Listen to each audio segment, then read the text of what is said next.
dengan manusia yang semakin hari semakin pandai.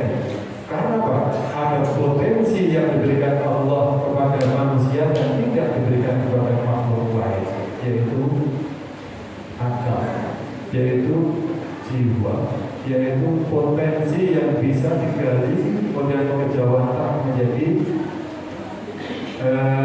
apa itu namanya? Ya esensi, menjadi nyata. Sehingga ketika manusia itu dijadikan Allah untuk mendzohirkan asma-asmanya, sifat-sifatnya, itu bisa. Itu bisa. Ya. Makanya kemudian manusia itu yang terbaik, yaitu manusia yang banyak bisa dijadikan tempat madhar atau terjadi dari asma dan sifatnya Allah. Dalam hal ini adalah insanul kamil, yaitu Rasulullah Sallallahu Alaihi Wasallam. Oh benar. Jadi urutannya, nek jenengan pulau mungkin kalau wis ono komputer misalnya, mungkin sebuah ini belum ada. Dengan anak ini misalnya, kalau itu sudah ada HP, tidak tahu sejarahnya HP itu gimana, tidak tahu. Mungkin orang tua dulu ini masih menangi zaman telepon hotel, di mana kita bisa mendengar suara tanpa melihat orangnya. Nah, itu aja sudah menjadikan kagum. Kemudian ada telepon tanpa kabel yang belum ada gambarnya. Nah, saat itu aja sudah mengherankan, kabelnya di mana ya? Kok lewat frekuensi? Nah, apalagi manusia saat ini bisa mengetahui pengiran ini. Lewat apa? Lewat pengetahuan yang diberikan Allah, lewat para nabi, para rasul, kemudian bisa dicerna dari manusia. Sehingga saat ini manusia itu mudeng, nek diceramahi itu paham, nek dikandani pada pelajaran tentang tauhid itu ngerti. Coba saat ini dibandingkan misalkan dengan hewan kambing misalnya, kira-kira kambing di maca Fatihah ngono iso ora? Mboten bisa. Wis rasane latihan Fatihah bismillah wis bismillahirrahmanirrahim bisa ora? Mboten bisa. Burung beo ngomong alhamdulillah sangat gede ngerti cara.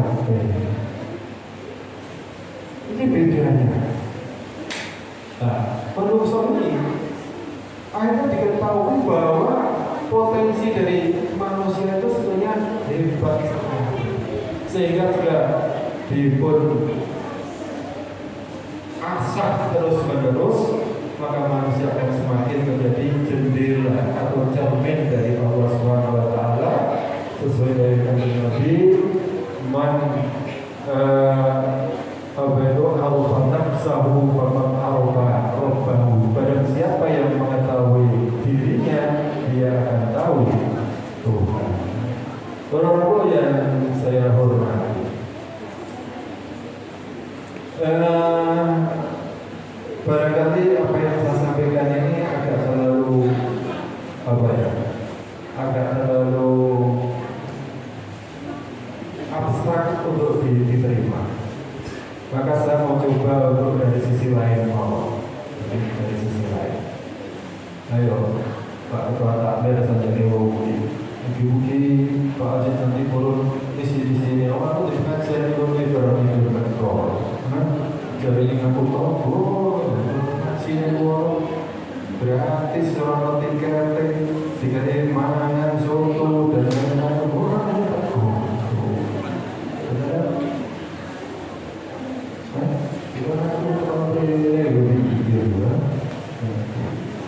Jadi betapa nikmatnya kita punya akal, apalagi kita punya jiwa yang dua-duanya bisa diisi dengan ilmu-ilmu ilahi.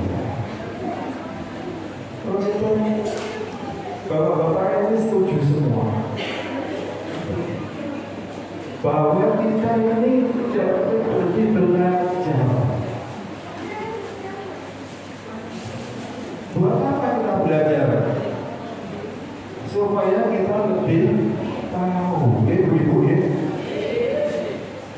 Jangan pernah berhenti belajar. Bercanda sendiri itu akan jadi rapuh.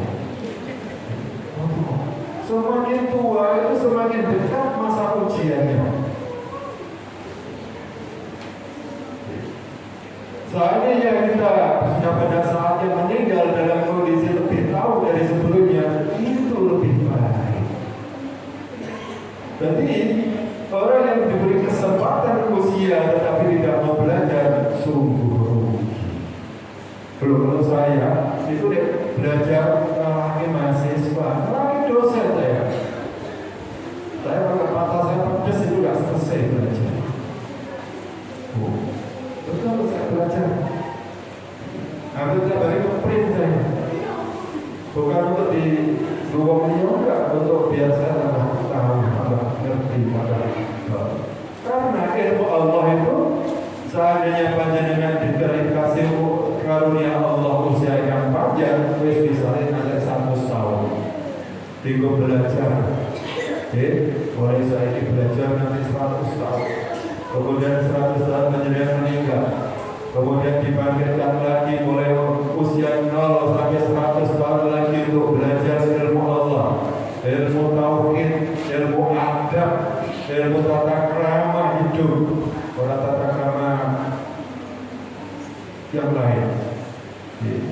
Kemudian panjenengan sedo, setelah itu dibangkitkan yang 3 kali, dikasih usia 100 tahun lagi untuk belajar lagi sampai 1.000.000 tahun, tidak habis ilmu. Tidak selesai.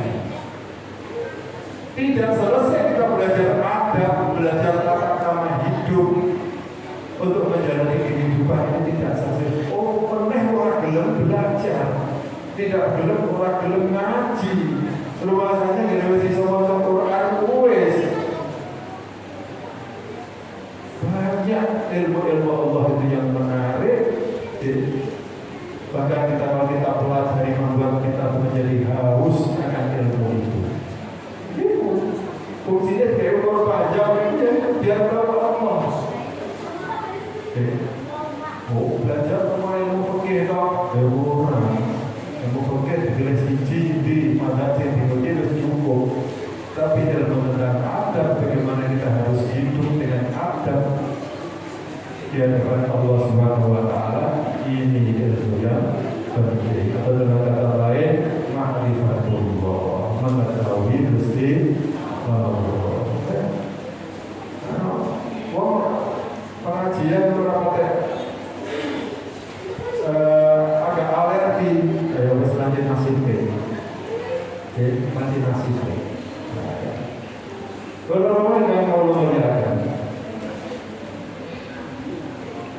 terus dari sisi ruhaniyah, dari sisi kenabian, dari sisi Allah Subhanahu wa taala ingin menyampaikan kepada makhluk, itu Rasulullah sudah ada sebelum Nabi Adam berupa fisik. Jadi Nabi itu fungsinya adalah memberitahu siapa Allah. Tetapi dari sisi fisik, dari sisi jasad, Rasulullah menempati tempat terakhir dari kenabian di sisi jasad. Maka nabi-nabi diutus secara bertahap, mulai dari Nabi Adam, kemudian Nabi Sis, kemudian seterusnya, terus sampai terakhir Nabi Isa alaihissalam 400 tahun kemudian Nabi Muhammad SAW. Itu adalah tahapan-tahapan memahamkan kepada makhluknya, yaitu manusia. Kelompok manusia, karena manusia sing paling mudah tentang Allah Subhanahu wa taala pada akhirnya ya manusia, lainnya enggak ada. Allah menciptakan tumbuhan bukan untuk keperluan tersebut. Allah menciptakan hewan bukan untuk keperluan tersebut. Allah menciptakan manusia dengan tujuan supaya Allah dikenali. Maka dari Allah dalam hadis kursi, ana uhibbu,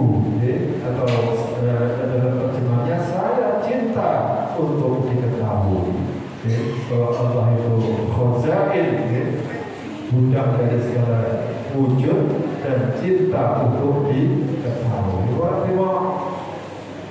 terima dan diketahui, tapi cinta untuk diketahui. Maka barang siapa yang cinta untuk tahu, untuk mengetahui Allah Subhanahu Wa Taala, akan menjadi orang termasuk orang-orang yang dicintai oleh Allah Subhanahu Wa Taala. Memperingati Maulid Nabi seperti malam hari ini. Beda ya, memperingati dan merayakan beda ya. Kita memperingati, merayakan ya merayakan tahun baru. Kalau Maulid Nabi Isra Mi'raj diperingati supaya kita tidak sampai lupa, akan ingat terus, akan karunia dari Allah Subhanahu Wa Taala berupa pertama kita jadikan manusia dan kemudian kita diberi Allah Subhanahu Wa Taala Rasul yang luar biasa sempurnanya seperti Rasulullah SAW. Memperingati Maulid Nabi Muhammad SAW, maka kita mesti juga berharap ingin dianggap umatnya dan dicintai oleh Rasulullah SAW. Jika ingin dianggap atau dicatat sebagai orang yang dicintai oleh Allah, maka jalan satu-satunya harus cinta kepada Rasulullah SAW. Seperti Allah Subhanahu Wa Taala, "Qul in kuntum tuhibbunallaha fattabi'uni yuhibbukumullah wa yaghfir lakum dhunubakum wallahu ghafurur rahim." Katakanlah wahai Muhammad, seandainya engkau sekalian cinta kepada Allah, fattabi'uni, katakan wahai Muhammad, maka ikutlah kalian kepadaku, yuhibbukumullah, maka Allah akan mencintaimu. Tidak cuma mencintaimu, wa yaghfir lakum, dan Allah akan memberi maghfirah kepadamu. Wallahu ghafurur rahim. Jalan untuk dicintai Allah cuma ada satu jalan, yaitu cinta kepada Rasulullah SAW. Untuk cinta kepada Rasulullah SAW, kita harus tahu apa yang dicintai Rasulullah SAW. Ada sebuah hadis unik yang barangkali kita jarang mendengarkan. Jarang kita mendengarkan hadis tersebut.